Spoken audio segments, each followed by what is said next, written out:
दोस्तों स्वागत है आपका बिहार न्यूज में। दोस्तों मैं हूं फिरदौस गनी और आप देख रहे हैं केडीवी लाइव। दोस्तों आज हो चुका है 19 जनवरी 2023। तो आज की बिहार की टॉप न्यूज़ लेकर आए हैं आपके लिए। दोस्तों वीडियो शुरू करने से पहले आपको बता दूं कि अगर आप नए आए हैं इस चैनल पर तो फिर इस चैनल को सब्सक्राइब करके बेल आइकन को प्रेस कर दीजिए। साथ ही दोस्तों आपको बता दूं कि अगर आप अपने बिजनेस को केडीवी लाइव के माध्यम से प्रमोट करना चाहते हैं, प्रचार करना चाहते हैं, तो फिर आप इस नंबर पर संपर्क कर सकते हैं। ये केडीवी लाइव की ऑफिशियल नंबर है। तो चलिए अब शुरू करते हैं पूरे बिहार की टॉप न्यूज़। दोस्तों आज बिहार न्यूज में सबसे पहले बात करते हैं कि बिहार के मंत्री और जदयू के नेता अशोक चौधरी ने पत्रकारों से बातचीत करते हुए कहा कि नीतीश कुमार अपनी क्षमता के कारण मुख्यमंत्री बने हैं, ना कि किसी अन्य पार्टी या फिर नेता की दया के कारण। आगे उन्होंने कहा है कि नीतीश कुमार में एनडीए या फिर महागठबंधन सरकारों में राज्य का मुख्यमंत्री बनने की क्षमता है। पत्रकारों ने अशोक चौधरी से सवाल किया है कि क्या 2025 का विधानसभा चुनाव आरजेडी नेता तेजस्वी यादव के नेतृत्व में लड़ा जाएगा। तो इस पर उन्होंने जवाब देते हुए कहा कि कुछ घंटों के बाद मैं पटना लौट रहा हूं और मुझे यकीन नहीं है कि मैं वहां पहुंचूंगा या नहीं, तो फिर हम 2025 के बारे में कुछ कैसे कह सकते हैं। गौरतलब है कि नीतीश कुमार ने हाल ही में ऐलान किया था कि 2025 का विधानसभा चुनाव तेजस्वी यादव के नेतृत्व में ही लड़ा जाएगा।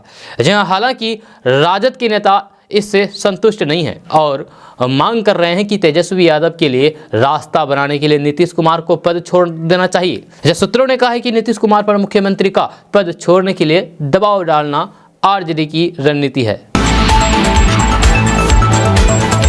दोस्तों बात करते हैं कि बिहार में कड़ाके की ठंड शीतलहर ने लोगों को काफ़ी परेशान कर रखा है। जहां ठंड ने इस साल अपने पुराने रिकॉर्ड को तोड़ दिया है, वहीं अभी भी लोगों को ठंड से निजात नहीं मिली है। जहां ठंड की वजह से लोग शाम होते ही अपने अपने घरों में चले जाते हैं। ऐसे समय में अलाव ही ठंड से राहत दिलाने का काम कर रही है, यानी कि आग।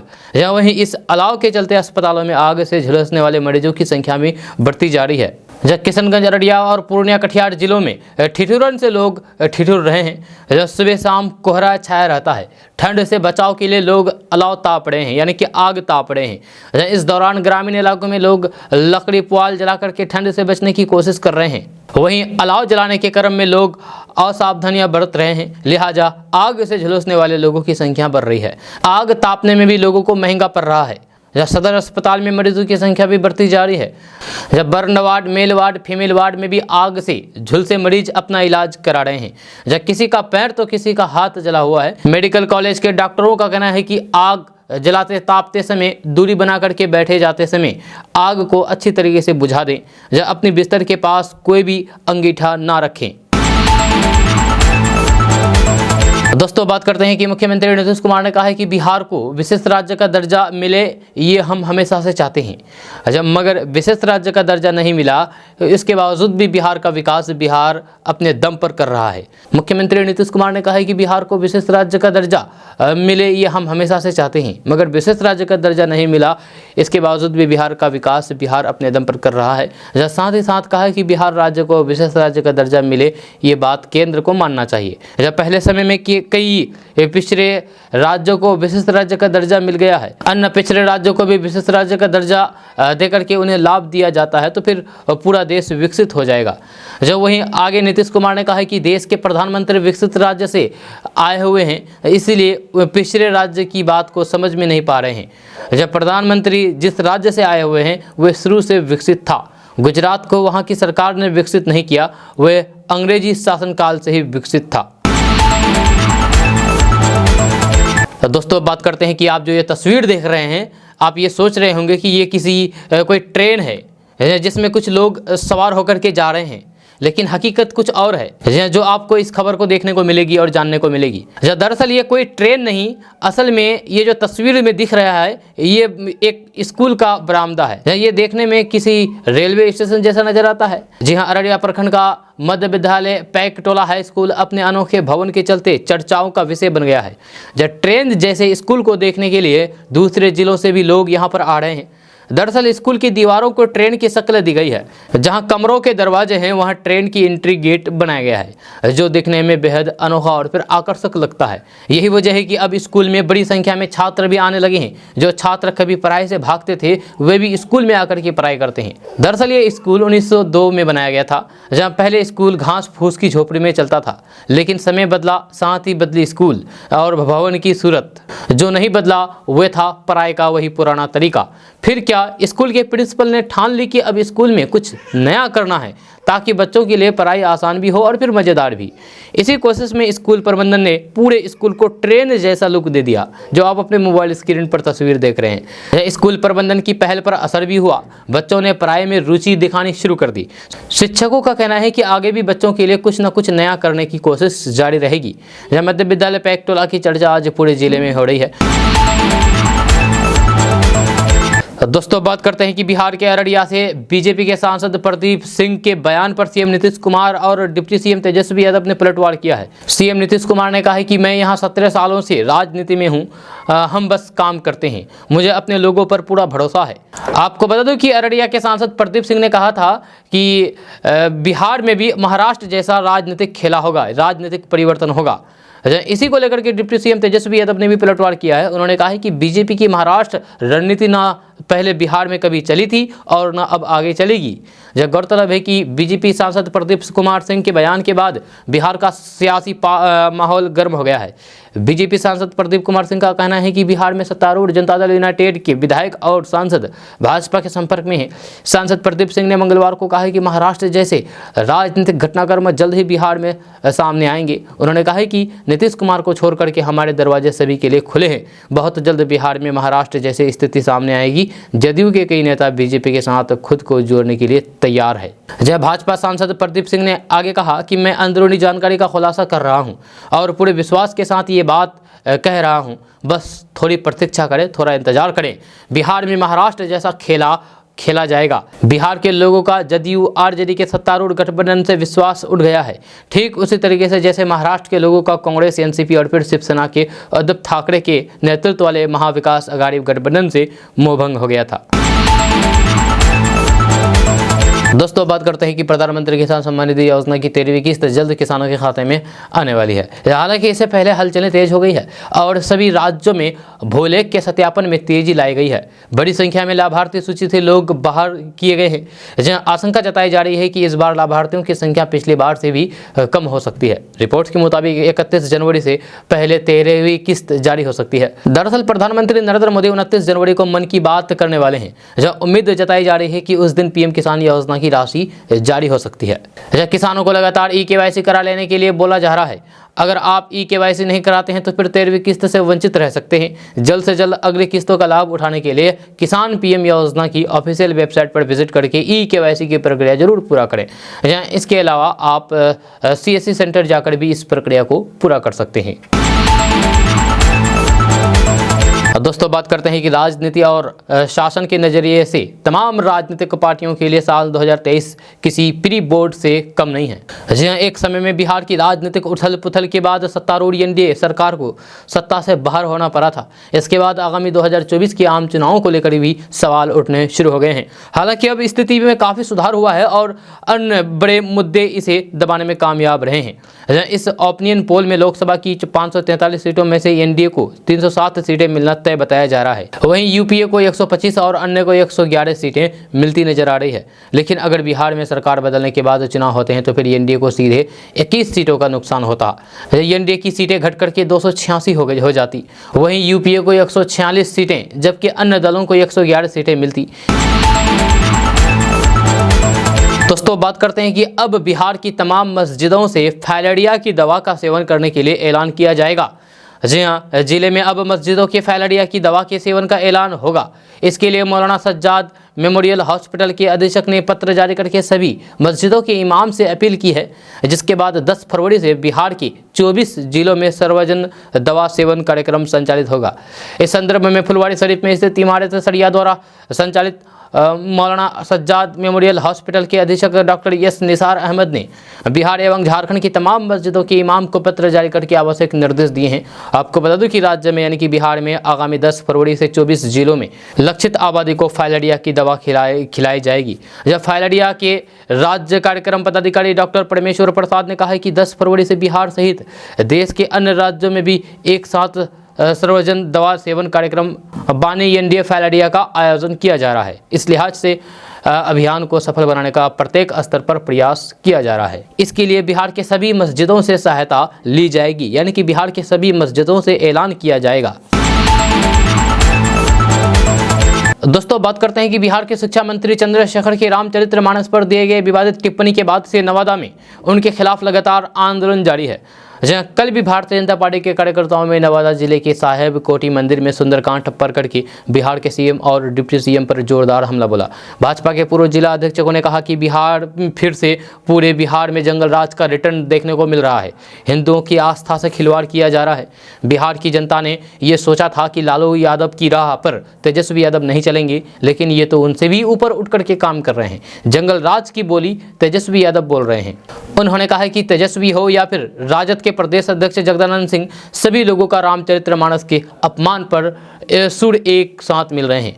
चंद्रशेखर यादव शिक्षा मंत्री के खिलाफ भारतीय जनता पार्टी ने ये मांग किया है कि जल्द ही उन्हें बर्खास्त किया जाए, नहीं तो फिर पूरे राजद को मिट्टी में मिला दिया जाएगा।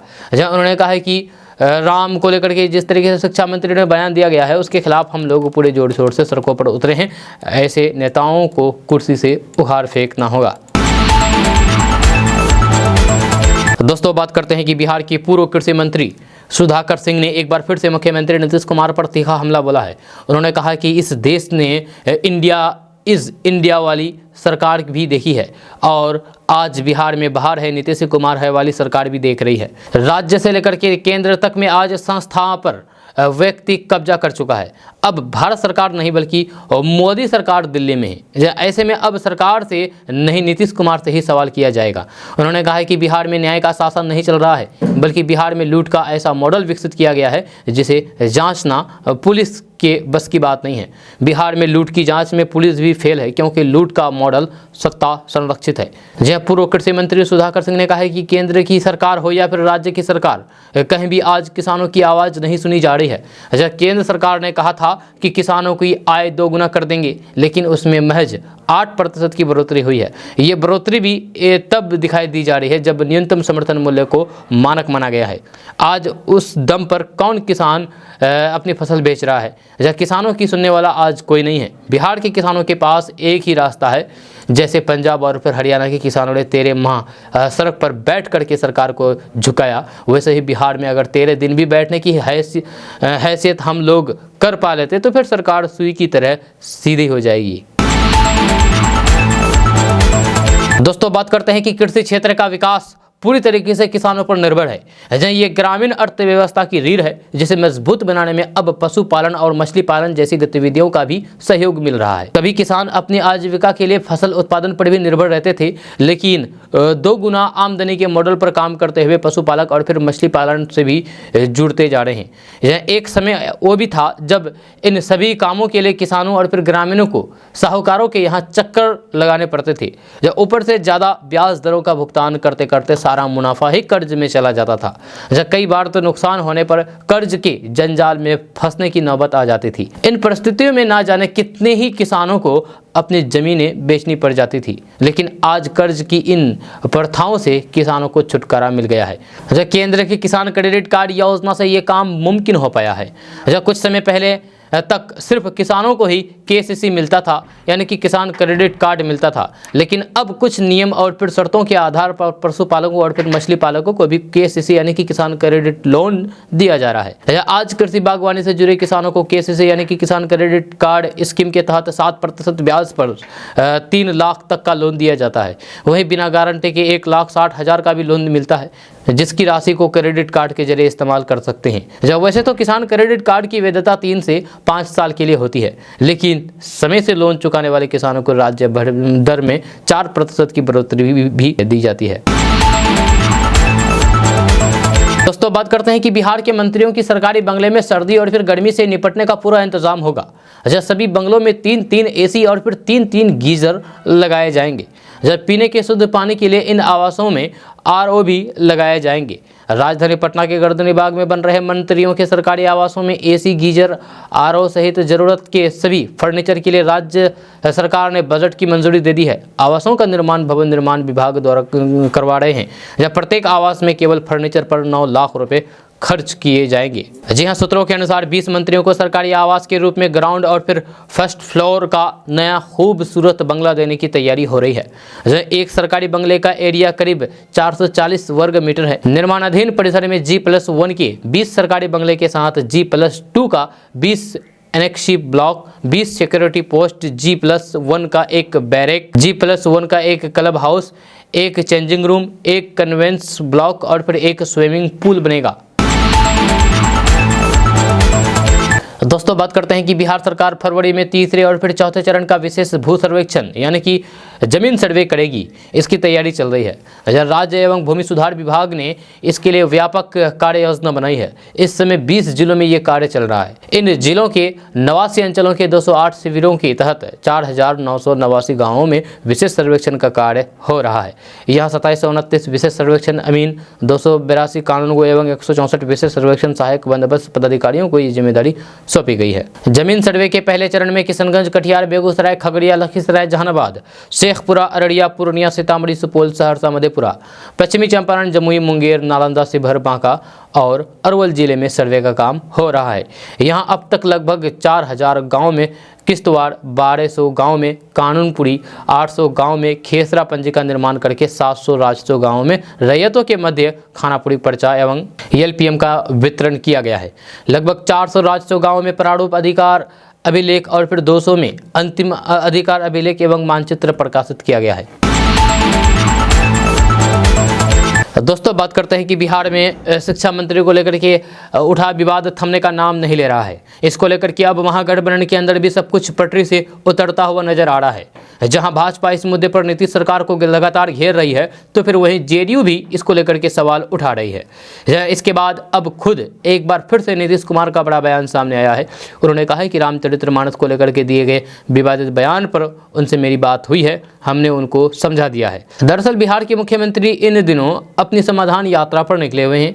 इसी कड़ी में आज वे बक्सर में मौजूद थे। जी हाँ, इसी दौरान जब उनसे ये सवाल पूछा गया कि शिक्षा मंत्री की तरफ से दिए गए बयानों को लेकर के काफ़ी घमासान मचा हुआ है, लोग तरह तरह की बात कर रहे हैं, तो फिर नीतीश कुमार ने जवाब देते हुए कहा कि हमने चंद्रशेखर जी को समझा दिया है कि वे अपने बयानों को वापस ले लें। नीतीश कुमार ने कहा कि सभी धर्मों के लोगों को अपने हिसाब से पूजा पाठ का अधिकार है, उनके काम में किसी तरह की दखल ठीक नहीं है। इसके अलावा जब बिहार के मुख्यमंत्री नीतीश कुमार से सवाल किया गया है कि प्रोफेसर चंद्रशेखर अपने विवादित बयान को कब तक वापस लेंगे, तो इस पर नीतीश कुमार ने कहा है कि मैंने उनसे इस मुद्दे पर बात की है। डिप्टी CM ने भी इस मामले पर अपना पक्ष साफ कर दिया है। किसी व्यक्तिगत बयान की वजह से गठबंधन पटरी से नहीं उतर सकता। मैं सबसे कहना चाहता हूं कि पुरानी बात बीत जाने दी जाए, इस मुद्दे को आगे ना खींचा जाए। आपको बता दूं कि राजद नेता चंद्रशेखर ने हाल ही में रामचरितमानस को लेकर के विवादित बयान दिया था। शिक्षा मंत्री चंद्रशेखर ने पटना में नालंदा ओपन विश्वविद्यालय के दीक्षांत समारोह में छात्रों को संबोधित करते हुए कहा था कि रामचरितमानस को नफरत फैलाने वाला और समाज को बांटने वाला ग्रंथ बताया था। शिक्षा मंत्री के इस बयान को लेकर के विवाद मचा हुआ है, जो थमने का नाम नहीं ले रहा है। यहाँ तक कि नीतीश कुमार की पार्टी ने भी इस बयान से खुद को अलग कर दिया है। दोस्तों बात करते हैं कि रेलवे द्वारा ट्रेन यात्रा को बेहतर बनाने के लिए कई प्रयास किए जा रहे हैं। इसी कड़ी में अब 15 मुख्य रेलवे स्टेशनों को अमृत भारत स्टेशन योजना के तहत विकसित किया जाएगा। इसके अंतर्गत पूर्ण विकास योजना से कुछ महत्वपूर्ण स्टेशन को विश्वस्तरीय बनाया जाएगा। ये समस्तीपुर रेल मंडल के स्टेशन हैं, जिनमें दरभंगा, बापूधाम, मोतिहारी और सीतामढ़ी स्टेशन शामिल है। रेलवे ने इसको लेकर के तैयारी शुरू कर दी है। आपको बता दूं कि रेल मंत्रालय हर दिन यात्री सुविधा को देखते हुए नई नई योजना बना रहा है। इसी कड़ी में समस्तीपुर रेल मंडल के 3 स्टेशनों को विश्वस्तरीय और फिर 15 स्टेशनों को आधुनिक रूप से विकसित करने के निर्णय लिया गया है। समस्तीपुर रेल मंडल ने समस्तीपुर, सहरसा, जयनगर, रक्सौल, सगोली सहित 15 स्टेशनों को विकसित करने के लिए DPR तैयार करके रेलवे बोर्ड को प्रस्ताव भेजा है। रेल मंडल के दरभंगा, बापूधाम, मोतिहारी और फिर सीतामढ़ी स्टेशन को विश्वस्तरीय बनाया जाएगा। रेल यात्री को इन स्टेशनों पर एयरपोर्ट जैसी सुविधा मुहैया कराने की योजना है। जब पूर्ण विकास योजना के तहत इन स्टेशनों का कायाकल्प होगा, इसको लेकर के रेलवे ने भी सारी तैयारी पूरी कर ली है। रेलवे के अनुसार दरभंगा, बापूधाम, मोतिहारी और फिर सीतामढ़ी स्टेशन के भवन को ग्रीन बिल्डिंग का, इसके अलावा एक्सलेटर एवं लिफ्ट लगेगी। फूड प्लाजा, लॉज और फिर मॉल खुलेंगे। कार पार्किंग को आधुनिक और बनाया जाएगा। इसके साथ ही स्टेशन के प्लेटफॉर्म तक यात्रियों को पहुंचने के लिए आरामदायक सुविधा प्रदान की जाएगी। दोस्तों, बात करते हैं कि बिहार के शिक्षा मंत्री और फिर आरजेडी के नेता चंद्रशेखर के रामचरितमानस पर विवादित बयान के बाद अब नीतीश सरकार के सहकारिता मंत्री सुरेंद्र यादव ने भी विवादित बयान दिया है। उन्होंने कहा कि जब भी चुनाव आता है भारतीय जनता पार्टी आर्मी पर हमला करवाती है, लेकिन इस बार किसी देश पर हमला करवा सकती है। इस बयान को लेकर के बिहार की सियासत में बवाल मचना तय माना जाता है। दरअसल मंगलवार को आरजेडी के प्रदेश कार्यालय में जनता दरबार का आयोजन किया गया था। यहां आरजेडी कोटे के मंत्री फरियादियों की फरियाद सुनते हैं। मंगलवार को जनता दरबार में सहकारिता मंत्री सुरेंद्र यादव पहुंचे थे। सुरेंद्र यादव ने पार्टी कार्यालय में भाजपा पर बड़ा आरोप लगाते हुए कहा कि जब भी चुनाव आता है तब भाजपा आर्मी पर हमला करवाती है, इस बार किसी देश पर हमला करवा सकते हैं। उन्होंने कहा कि अगले चुनाव को लेकर के हम भाजपा की चुनौती स्वीकार करने को तैयार हैं। इसी दौरान उन्होंने भाजपा पर आरोप लगाते हुए विवादित टिप्पणी भी की है। उन्होंने कहा कि इस बार के लोकसभा चुनाव में बीजेपी का सुपरा साफ हो जाएगा। हालांकि उन्होंने इन आरोपों पर ये नहीं बताया है कि भाजपा ने कब और फिर किन मामलों में आर्मी पर हमला किया था। साथ ही नहीं बताया है कि आने वाले चुनाव के समय में किस देश पर हमला करवाया जा सकता है। आरजेडी के प्रवक्ता शक्ति यादव ने भी कहा कि बीजेपी चुनाव जीतने के लिए कुछ भी कर सकती है, किसी भी हद तक जा सकती है। दोस्तों, बात करते हैं कि बिहार के मुख्यमंत्री नीतीश कुमार के करीबी माने जाने वाले जेडीयू के विधायक संजीव सिंह ने बिहार के शिक्षा मंत्री चंद्रशेखर से रामचरितमानस पर दिए गए विवादित बयान को लेकर के माफी मांगने को कहा है। जब भागलपुर के संजीव सिंह ने कहा कि शिक्षा मंत्री चुपचाप माफी मांगे, जब उन्हें इतनी ही दिक्कत है तो फिर हिंदू धर्म छोड़ करके दूसरा धर्म कबूल कर ले, लेकिन हमारी सहनशीलता को मजबूरी ना समझे। जदयू विधायक यहीं पर नहीं रुके। उन्होंने कहा कि शिक्षा मंत्री में ज्ञान की कमी है, उनका मानसिक संतुलन बिगड़ गया है। दरअसल संजीव सिंह ने कहा कि मंत्री का मानसिक संतुलन बिगड़ गया है। मंत्री इतना घोर पाप क्यों कर रहे हैं, ये समझ में नहीं आ रहा है। रामचरितमानस के बारे में बोल रहे हैं, यही बात दूसरे धर्म ग्रंथ के बारे में बोले तो फिर मंत्री जी की क्या दुर्दशा होती, सोच सकते हैं। उनका घर से निकलना मुश्किल हो जाता। हमारी सहनशीलता को वे मजबूरी ना समझे, चुपचाप माफी मांगे। विधायक ने आगे कहा है कि अगर इतना ही दिक्कत है तो फिर हिंदू धर्म छोड़ करके दूसरा धर्म कबूल कर ले। मंत्री चिरकुट वाला काम किए हैं, या उनमें ज्ञान की कमी है, उनका मानसिक संतुलन बिगड़ गया है। अगर उन्हें तुरंत टैबलेट नहीं दिया गया तो फिर ऐसे ही भड़काने वाला बयान देंगे, अब बर्दाश्त से बाहर है।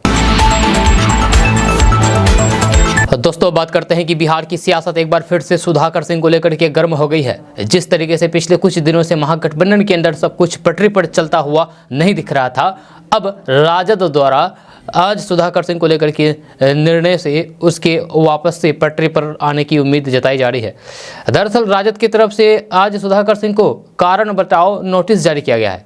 इसके तहत उनको 15 दिनों के अंदर अपना जवाब देने को कहा गया है। इसके बाद सबसे बड़ा सवाल ये उठ रहा था कि यदि इन तय समय में सुधाकर सिंह की तरफ से संतोषपूर्वक जवाब दिया जाता है तो फिर निर्णय होगा। इसके बाद अब इन तमाम सवालों का जवाब पार्टी की राष्ट्रीय प्रधान महासचिव अब्दुल बारी सिद्दीकी ने दिया है। राजद की तरफ से अब्दुल बारी सिद्दीकी ने कहा है कि हम लोग हालिया कार्यकारिणी की बैठक में ये निर्णय लिया गया था कि हमारी पार्टी की तरफ से गठबंधन में शामिल किसी भी शीर्ष नेताओं पर बोलने का अधिकार सिर्फ लालू प्रसाद और फिर तेजस्वी यादव को ही है। ऐसे में सुधाकर सिंह की तरफ से जो भी बोला गया है उससे पार्टी को नुकसान हुआ है।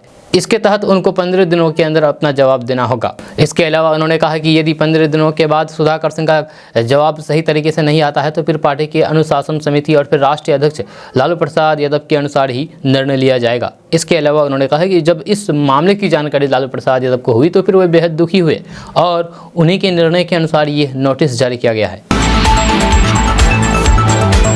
दोस्तों, बात करते हैं कि भारतीय जनता पार्टी की राष्ट्रीय कार्यकारिणी की बैठक के दूसरे दिन प्रधानमंत्री नरेंद्र मोदी ने संबोधन किया। जब पीएम मोदी ने बीजेपी के नेताओं को नसीहत दी है और कहा कि मुस्लिम समाज के बारे में गलत बयानबाजी बिल्कुल भी ना करें। ये पीएम मोदी ने कहा है। उन्होंने कहा कि पसमानंदा और बोरा समाज से मिलना चाहिए, कार्यकर्ताओं के साथ संवाद बना करके रखना होगा, समाज के सभी वर्गों से मुलाकात करें, चाहे वोट दें या ना दें, लेकिन मुलाकात करें। पार्टी के कई लोगों को अब भी लगता है कि विपक्ष में है, जहां पार्टी के कई लोगों को मर्यादा भाषा बोलना चाहिए। जब सूत्रों के मुताबिक पीएम मोदी ने राजस्थान और फिर छत्तीसगढ़ के कार्यकर्ताओं से कहा है कि अति आत्मविश्वास के चलते चुनाव हार गए थे। अति आत्मविश्वास से सभी को बचना चाहिए, या सभी को मेहनत करने की जरूरत है। ये सोचना है कि मोदी आएंगे जीत जाएंगे, इससे काम नहीं चलेगा। या सभी को संवेदनशील होने की जरूरत है।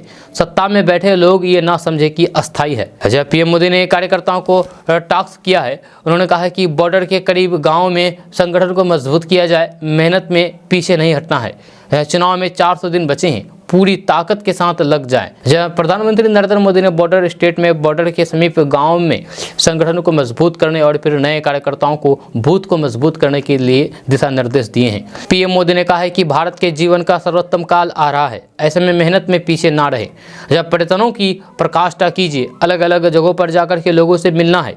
राष्ट्रवाद की अलख हर जगह जलनी चाहिए। उन्होंने कहा है कि पूरी ताकत के साथ चुनाव में जुड़ जाए, मेहनत में सबको पीछे नहीं हटना है। पीएम मोदी ने कहा है कि भाजपा अब केवल राजनीतिक आंदोलन भर नहीं है, सामाजिक आंदोलन में बदलना चाहिए।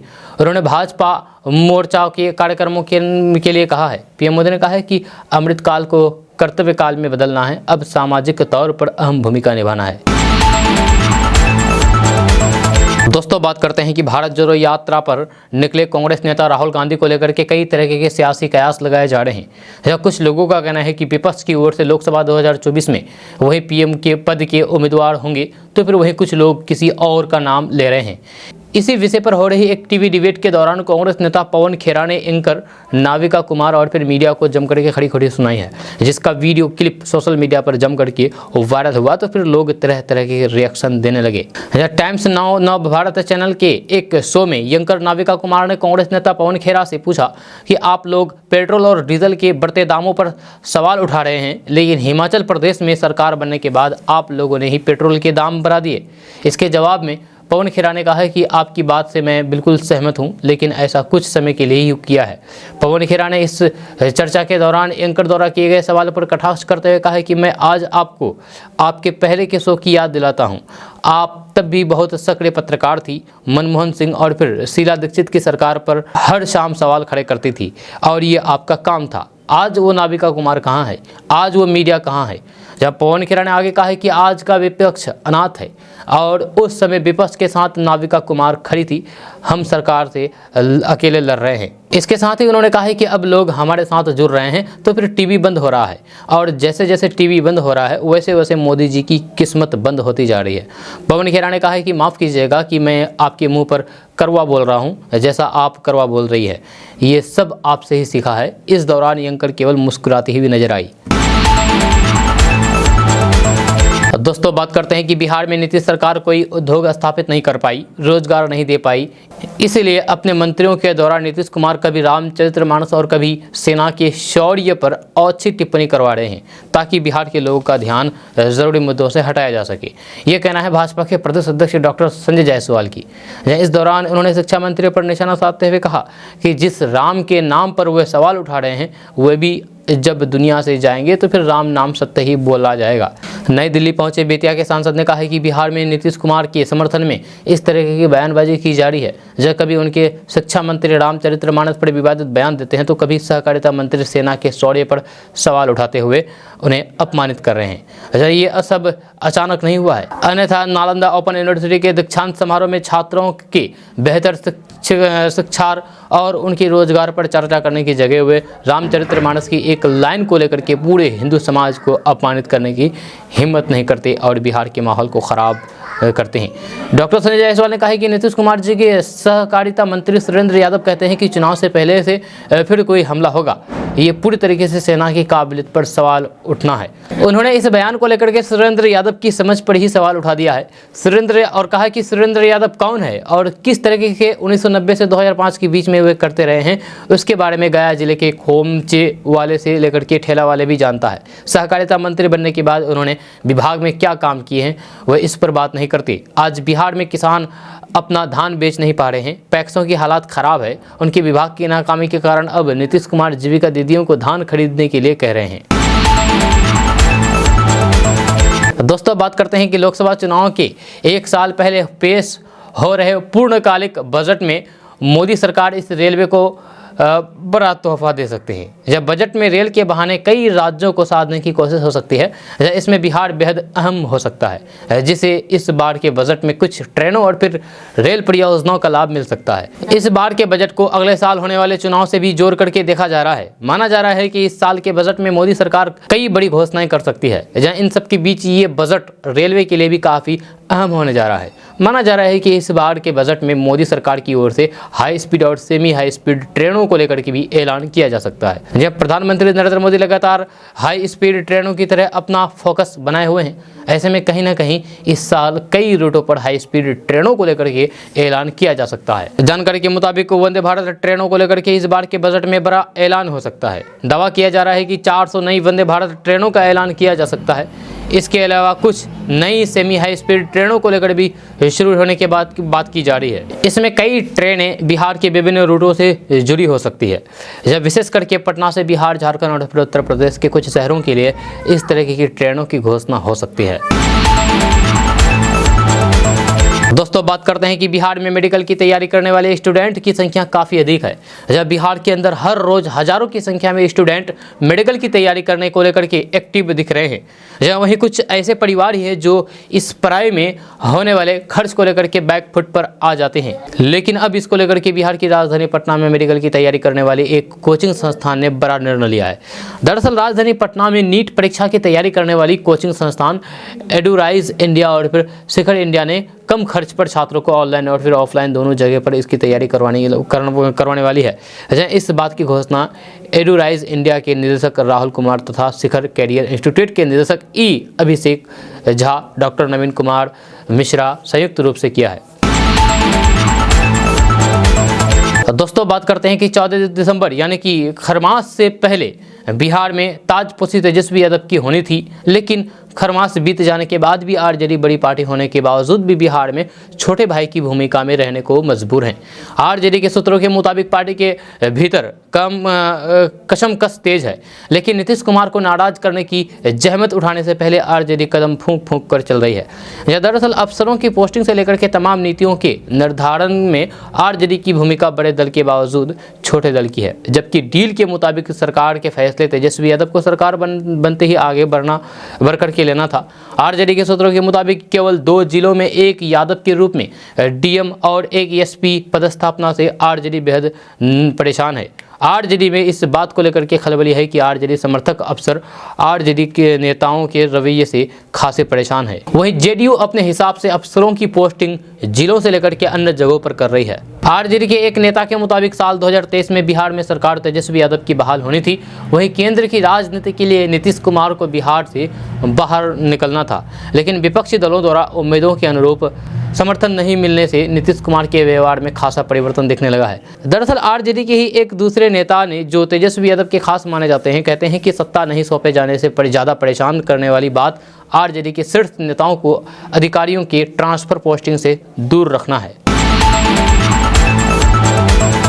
दोस्तों, बात करते हैं कि बिहार के मुख्यमंत्री नीतीश कुमार की पार्टी जेडीयू ने मुकेश सहनी की विकासशील इंसान पार्टी यानी कि वीआईपी में सेंधमारी की है। जब वीआईपी के प्रदेश महासचिव बाल मुकुंद चौहान और फिर उनकी सहयोगी मंगलवार को जेडीयू में शामिल हो गए। जदयू प्रदेश अध्यक्ष उमेश कुशवाहा ने उन्हें सदस्यता दिलाई। जब बाल मुकुंद चौहान सारण से लोकसभा चुनाव लड़ चुके हैं।